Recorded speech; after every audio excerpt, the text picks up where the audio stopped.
जय श्री कृष्ण मित्रों। आप सभी को पितृपक्ष की इंदिरा एकादशी की हार्दिक शुभकामनाएं। पितृपक्ष के अर्थात अश्विन के कृष्ण पक्ष की यह एकादशी इंदिरा एकादशी कहलाती है।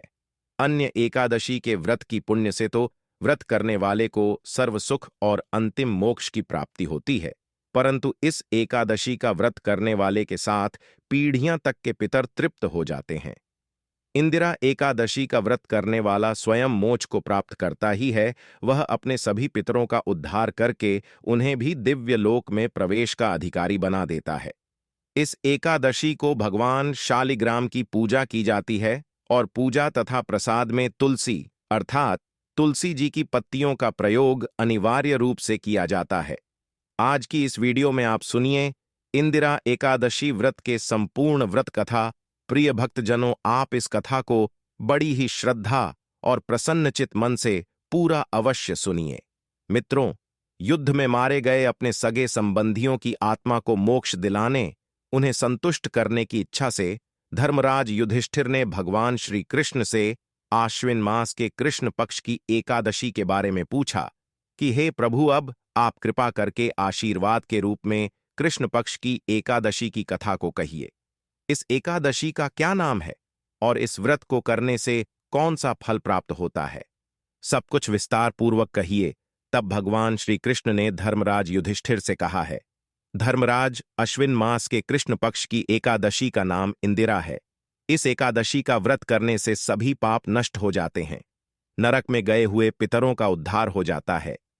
हे युधिष्ठिर, इस एकादशी कथा सुनन मात्र से ही मनुष्य को अनंत फल की प्राप्ति होती है। अब मैं इस एकादशी की कथा को सुनाता हूं, तुम ध्यानपूर्वक सुनो। सतयुग में महासमिति नाम की एक नगरी में इंद्रसेन नाम का एक प्रतापी राजा राज करता था। वह पुत्र पौत्र धन धान्य आदि से परिपूर्ण था। उसके शत्रु भी सदैव उससे भयभीत रहा करते थे। एक दिन राजा अपनी राज्य सभा में बैठा था कि महर्षि नारद जी वहां आए। महल में महर्षि नारद को उपस्थित देखकर राजा आसन से उठकर प्रणाम करके उन्हें आदर सहित आसन दिया। तब महर्षि नारद ने कहा है, राजन, आपके राज्य में सब कुशल से तो है ना? मैं आपकी धर्म प्रांत देखकर अत्यंत प्रसन्न हूं। राजा कहने लगा, हे देवराशि, आपकी कृपा से मेरे राज्य में सब कुछ कुशल पूर्वक है और आपकी कृपा से मेरे यज्ञ कर्म आदि भी सफल हो गए हैं। हे महर्षि, आप कृपा करके यह बताएं कि आपका यहां आगमन किस उद्देश्य से हुआ है और मैं आपकी क्या सेवा कर सकता हूं। राजा की बात सुनकर देवर्षि नारद कहने लगे, हे राजन, मुझे एक महान आश्चर्य हो रहा है कि एक बार जब मैं ब्रह्मलोक से यमलोक गया, तब मैं यमराज की सभा में तुम्हारे पिता को बैठे देखा। तुम्हारे पिता महान ज्ञानी और धर्मात्मा थे, लेकिन एकादशी के व्रत बिगड़ जाने के कारण अब वह यमलोक को चले गए हैं। तुम्हारे पिता ने तुम्हारे लिए एक संदेश भिजवाया है। राजा ने यह बात सुनकर बड़ी उत्सुकता से पूछा, क्या संदेश है? महर्षि, कृपा करके जल्दी बताइए। तब देवर्षि नारद जी कहने, राजन, तुम्हारे पिता ने कहा है कि है महर्षि, आप मेरे पुत्र इंद्रसेन को, जो कि माहिष्मती नगरी का राजा है, उसके पास जाकर एक संदेश देने की कृपा करें कि मेरे किसी पूर्व जन्म के बुरे कर्म के कारण ही मुझे यमलोक मिला है। यदि मेरा पुत्र आश्विन मास की कृष्ण पक्ष की इंदिरा एकादशी का व्रत करें और उसे व्रत के फल को मुझे दे दें तो मुझे मुक्ति मिल जाएगी।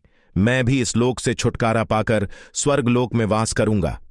इंद्रसेन को अपने पिता के यमलोक में पड़े होने की बात को सुनकर बहुत दुख हुआ और उसने नारद जी से पूछा है, नारद जी, यह तो बड़े दुख की बात है कि मेरे पिता यमलोक में पड़े हुए हैं। मैं उनकी मुक्ति का उपाय अवश्य करूंगा। अब आप मुझे इंदिरा एकादशी व्रत का विधान बताने की कृपा करें। नारद जी कहने लगे, हे राजन, आशीर्वाद के कृष्ण पक्ष की दशमी तिथि के दिन प्रातःकाल श्रद्धापूर्वक स्नान करना, इसके बाद दोपहर को भी स्नान करें। उसे समय जल से निकलकर श्रद्धापूर्वक पितरों का श्राद्ध करें। उसे दिन केवल एक समय शुद्ध सात्विक भोजन करें और रात्रि को पृथ्वी पर शयन करें। इसके बाद दूसरे दिन अर्थात एकादशी के दिन नित्य कर्मों से निर्वित होकर स्नान करके भक्तिपूर्वक व्रत को धारण करें और इस प्रकार संकल्प लें कि आज मैं निराहार रहूंगा और सभी भोगों का त्याग कर दूंगा और इसके बाद अगले दिन ही भोजन ग्रहण करूंगा। हे प्रभु, है नारायण, भगवान आप मेरी रक्षा करने वाले हैं, आप मेरे इस उपवास को संपूर्ण कराया। इस संस्कार इस प्रकार संकल्प करने के बाद आचमन करके दोपहर को शालिग्राम भगवान जी की प्रतिमा को स्थापित करें। ब्राह्मणों को बुलाकर भोजन कराकर और उन्हें दान दक्षिणा अपने समर्थ के अनुसार दिन भोजन का कुछ हिस्सा गाय को दें और भगवान श्री विष्णु का धूप दीप नावेद आदि से पूजन करें। एकादशी की रात्रि को जागरण करें। इसके बाद द्वादशी तिथि के दिन भोजन करें। हे राजन, यह इंदिरा एकादशी के व्रत की विधि है। अगर तुम आलस त्याग कर इस एकादशी के व्रत को करोगे तो तुम्हारे पिता अवश्य ही स्वर्ग के अधिकारी बन जाएंगे, उन्हें भी मोक्ष मिल जाएगा। नारद इस प्रकार राजा को व्रत का विधान समझकर अंतर्ध्यान हो गए। राजा ने फिर इंद्र एकादशी के आने पर उसकी विधि विधान पूर्वक व्रत किया। बंधु सहित इस व्रत को करने से आकाश से पुष्पों की वर्षा हुई और राजा के पिता यमलोक से रथ पर चढ़कर स्वर्गलोक चले गए। इस एकादशी के प्रभाव से ही राजा इंद्रसेन इस लोक में सुख भोग कर अंत में स्वर्गलोक को गए। भगवान श्री कृष्ण ने धर्मराज से कहा, हे धर्मराज, यह मैं तुम्हारे सामने एकादशी का वर्णन किया है। इस एकादशी के पढ़ने और सुनने मात्र से ही सभी पापों का नाश हो जाता है और अंत में मनुष्य स्वर्गलोक का अधिकारी बन जाता है। तो मित्रों, प्रेम से बोलिए भगवान श्री लक्ष्मी नारायण जी की जय। अब बात करते हैं इंदिरा एकादशी की पूजा विधि की। इस दिन व्रतधारी प्रातःकाल स्नान करके स्वच्छ वस्त्र धारण करें और भगवान विष्णु की प्रतिमा या तस्वीर के सामने बैठकर पूजा प्रारंभ करें।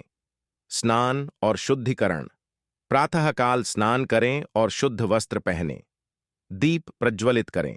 पूजा स्थान पर शुद्ध घी का दीप जलाएं। भगवान विष्णु की पूजा। भगवान विष्णु की प्रतिमा के सामने बैठकर जल, चंदन, पुष्प, धूप, दीप और नैवेद्य अर्पित करें। तुलसी के पत्ते अर्पण करें। भगवान विष्णु की आराधना में तुलसी के पत्तों का विशेष महत्व है, इसलिए उन्हें अर्पित करना न भूलें। विष्णु सहस्र नाम का पाठ। पूजा के बाद विष्णु सहस्र नाम का पाठ करें या श्री विष्णु के मंत्रों का जाप करें। इस दिन व्रतधारी को सात्विक भोजन का पालन करना चाहिए और पूर्ण ब्रह्मचर्य का पालन करना चाहिए। यदि संभव हो तो रात भर जागरण कर भगवान का ध्यान करें।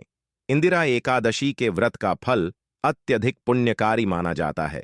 इस व्रत से पितरों के कष्ट दूर होते हैं और व्रतधारी को भी भगवान विष्णु का आशीर्वाद मिलता है।